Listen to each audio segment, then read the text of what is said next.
everybody, it's Maria Willis from Card Bomb here with Tonic Studios, and today we're going to be checking out the new Stamp Club release called Party Animals. One of the things that I really love about this new release is that it's really easy to make some really cool, fun, but very simple cards, and then you can step it up and you can make some really complicated cards as well. So that's what we're going to be doing today. Let's head over to my desk and make some projects.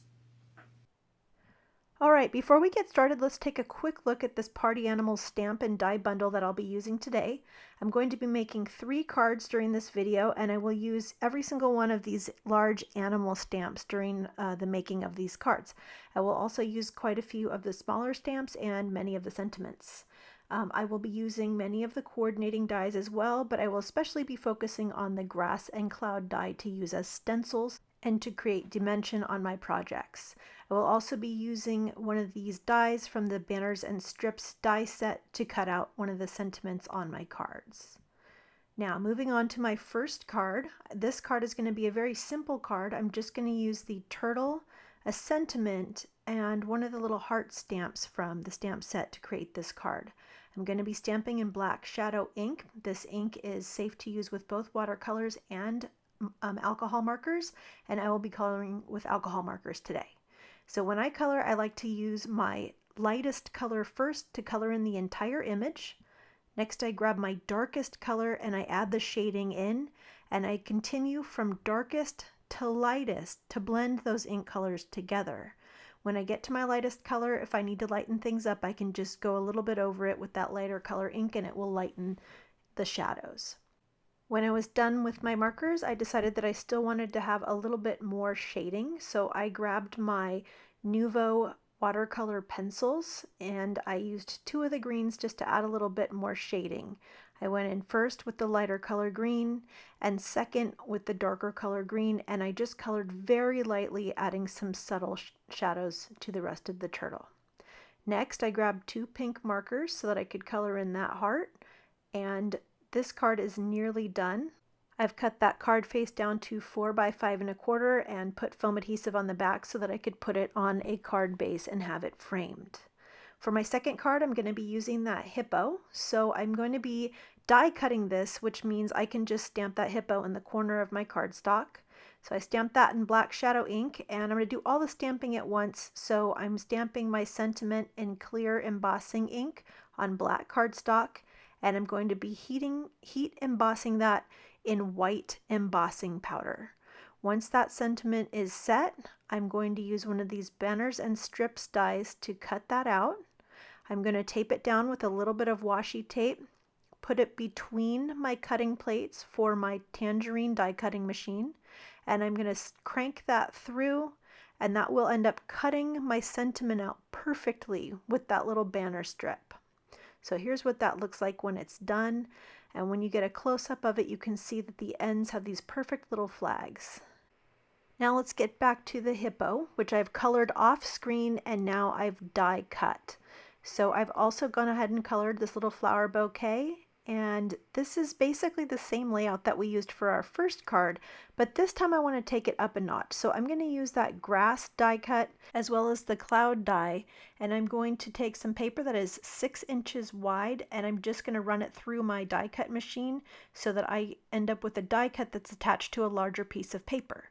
These are going to be my homemade stencils. You can also do this out of acetate, but acetate is difficult to see on camera, so for today's video I'm using white cardstock. Now to create the other side of the stencil, you're going to rotate the paper and flip it over. Rotate and flip. That way, when you do these die cuts on the second side, you'll have the opposite profile that you did the first time on the front of your stencil. Now I'm using masking paper to create a mask so that I have only the center of a circle exposed on my card. I'm using one of the negative portions of the stencil to ink blend in 2 tones of green so that I can get some realistic looking grass at the bottom. Once I peel off that stencil, you can see what it looks like. Now I'm going to use the positive piece of the stencil to cover that up so that I can ink blend the sky without ruining my grass. I'm ink blending with one of the Nuvo large blending brushes, and these blending brushes are such a dream to blend with. Effortlessly, you can have these flawless, dreamy backgrounds, Even when you put the brush directly to the paper, you don't end up with a big circle of ink. They just blend so perfectly and so smoothly. So whenever you're looking for a lighter application of ink over a large background, I recommend using these brushes. If you want to apply a heavier amount of ink like I did with the grass, I do believe the brushes with the handles are a little bit easier to use. After you peel off your mask, this is what you're left with. And now I'm just going to go ahead and add my hippo on. He's already got foam tape on his back. So I'm popping him on, and I'm going to add the sentiment just below him. And before I am done with this card, I just added a couple of sequins to give it a little bit of bling. Here's a close-up of what that card looks like when it's done. And now we're going to move on to the third card. I am using an ink cube to just drag ink back and forth across some grass that I wanted to color in with a heavy coating of ink. And I'm also using the negative portion of the die cut so that I can ink blend some darker grass onto the bottom of my card face. I'm going to layer the die cut on top of that so that I will have multiple layers of grass on the bottom of my card.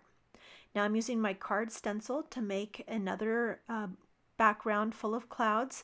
I'm using the same colors as I did on my last card, so I'm just using a darker blue and then a blue-green for the bottom of the card. And now you can see that I'm going back and forth between the two styles of blending brushes, and that's because I wanted to use the handled brush to apply a heavier coat of ink right at the bottom of each cloud layer so that it looked like there was some depth and that some of the clouds were behind the other clouds. Now I've taken two die cut clouds and I colored one in pink and one in purple, and I'm going to layer those at the top on top of my background so that I can have layers of floating clouds. And at the bottom of my card, I'm also going to pop up that lighter green layer of grass so that you can see my darker stenciled layer in the background with my lighter green layer popped up on the front. It creates some really great dimension when you combine the stenciling with the dimension from the die cuts. Now off camera, I've gone ahead and colored in a bunch of the stamped images, and this is going to be really fun because now that those are done, I just get to put together my card and see how I want things to get laid out. So I've put a white frame around the border, and now I'm just tucking the pieces in where I think I want them to go. Once I have everything finalized, I'm going to glue it down. Some of the images, like the hats, I did trim the white layer down a little bit so that you wouldn't see the white when I put the hats on the elephants' heads. After I had everything glued down, I did add some dream drops to the background, some white gel pen for details and highlights on some of the images, and I also ended up adding some sequins in, and then it just needed a little bit of something else, so I ended up taking my glitter gloss pen and splattering a bunch of shimmer into the background. It's of course hard to see on camera, but the whole thing sparkles and shines in real life when it catches the light. So that's it for this card. Now let's just take a look at all three of the cards that we made today. This is that clean and simple card using one stamped image. This second one uses one large stamped image and a stenciled background. And then this third card, we went all out and used dimension and stencils and so many different stamped images. Thank you guys so much for joining me today. I hope you've enjoyed these projects, and I will see you back here soon.